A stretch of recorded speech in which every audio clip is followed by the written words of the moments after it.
আমাদের ব্যস্তময় জীবনে সকাল সন্ধ্যা কাজের মাঝে একটু চা না হলে যেন চলেই না।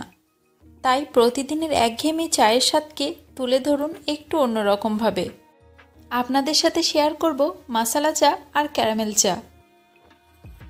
হেসেল লাভার চ্যানেলে আপনাদের সবাইকে স্বাগত। তো চলুন এই প্রয়োজনীয় চায়ের রেসিপিগুলো দেখে নেওয়া যাক। প্রথমেই বানাবো মশালা চা। একটা সসপ্যানে দিয়ে দিচ্ছি পরিমাণ মতো পানি, দিয়ে দেবো স্লাইস করে কেটে রাখা আদার টুকরো, তারপর এর মধ্যে দিয়ে দেবো এলাচ আর দারুচিনি, তারপর গুঁড়ো চা। দেখুন এখানে আমি কোনো মাপ বলছি না, এই কারণেই, তার কারণ আপনারা যত কাপ চা বানাবেন সেই হিসাবে নিজেদের মতো মাপটা নিয়ে নেবেন। একটু জ্বালানোর পর দিয়ে দিচ্ছি চিনি। এবার ফুটে ওঠা পর্যন্ত অপেক্ষা করব। গ্যাসের ফ্লেম মিডিয়াম টু লো রেখে 5 মিনিট মতো জ্বালিয়ে নেবেন। তারপর এর মধ্যে পরিমাণ মতো লিকুইড দুধ দিয়ে দেবো। গ্যাসের ফ্লেম এই সময় মিডিয়াম টু লো রাখবেন, রেখে জ্বালিয়ে নেবেন 8-10 মিনিট মতো।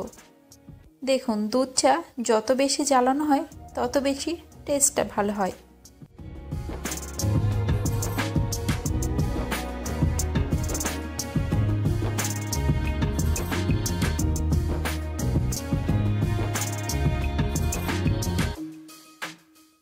কিছুক্ষণ জ্বালানোর পর ঘন হলে নামিয়ে নেবেন।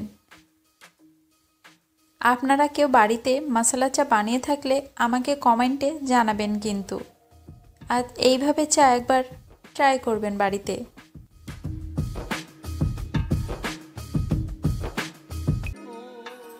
এবার বানিয়ে দেখাবো ক্যারামেল চা। প্রথমে একটা সসপ্যানে দিয়ে দিচ্ছি পরিমাণ মতো চিনি। চিনিটা দিয়ে গ্যাসের ফ্লেম লো রেখে জ্বালিয়ে নেবেন চিনিটা ব্রাউন হওয়া পর্যন্ত। তারপর এর মধ্যে দিয়ে দেবো পরিমাণ মতো দুধ। দুধটা হালকা গরম দুধ দেবেন। ক্যারামেল চিনিতে কখনো ঠান্ডা পানি বা ঠান্ডা দুধ দিতে নেই, হালকা গরম দিতে হয়।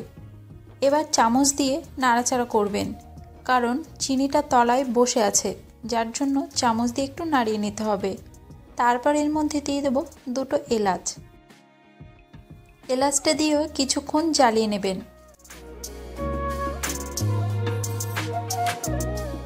কিছুক্ষণ জ্বালানোর পর এর মধ্যে দিয়ে দেবো চায়ের গুঁড়ো।